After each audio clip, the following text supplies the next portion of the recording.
Welcome back to another reading through Book of Concord. Today we are in the solid declaration of the formula of Concord, the first article, reading paragraphs 33 through 42.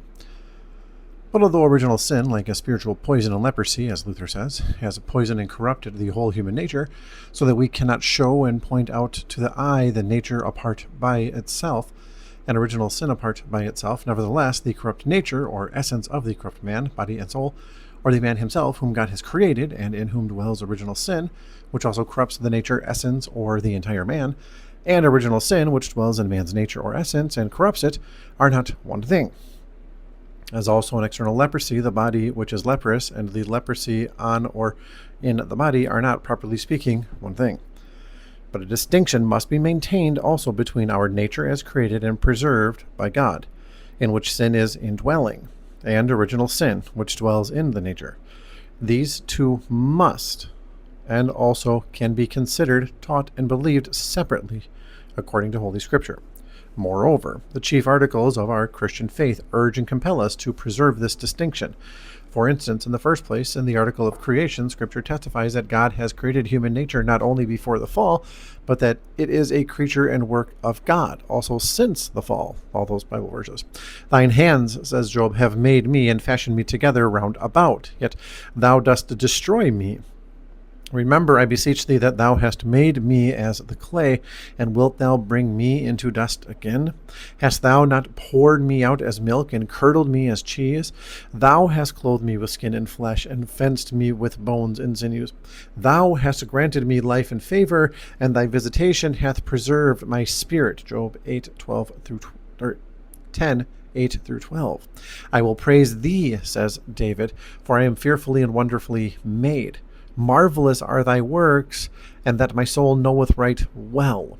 My substance was not hid from thee when I was made in secret and curiously wrought in the lowest parts of the earth. Thine eyes did see my substance, yet being unperfect, and in thy book all my members were written, which in continuance were fashioned, when as yet there was none of them. Psalm 139, 14 through 16. In the Ecclesiastes of Solomon it is written, Then shall the dust return to the earth as it was, and the spirit to God who gave it. Ecclesiastes 12:7.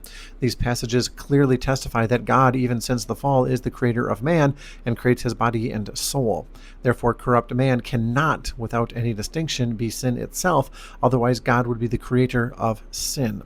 As also our Small Catechism confesses in the explanation of the first article, where it is written, I believe that God has made me and all creatures, and that he has given me my body and soul, eyes, ears, and all my members, my reason and all my senses, and still preserves them.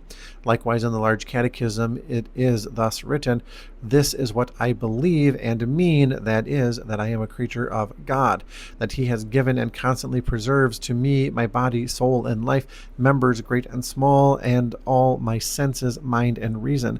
Nevertheless, this same creature and work of God is lamentably corrupted by sin.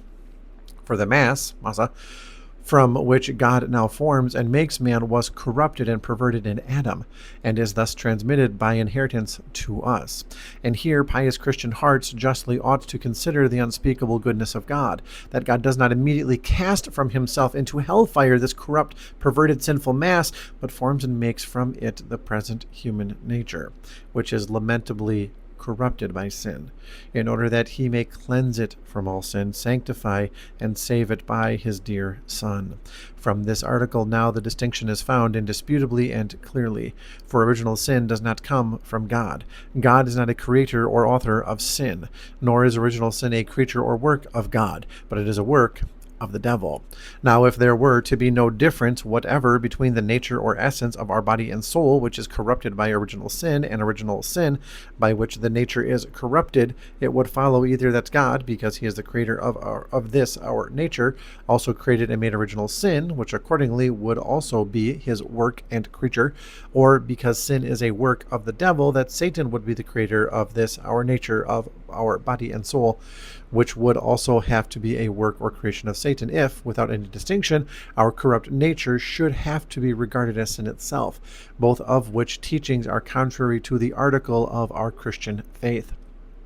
Therefore, in order that God's creation and work in man may be distinguished from the work of the devil, we say that it is God's creation that man has body and soul, also that it is God's work that man can think, speak, do, and work anything. For in him we live and move and have our being, Acts 7:28. But that the nature is corrupt, that its thoughts, words, and works are wicked, is originally a work of Satan, who has thus corrupted God's work in Adam through sin, which from him is transmitted by inheritance to us. So for our reading for today, hope to have you back next time.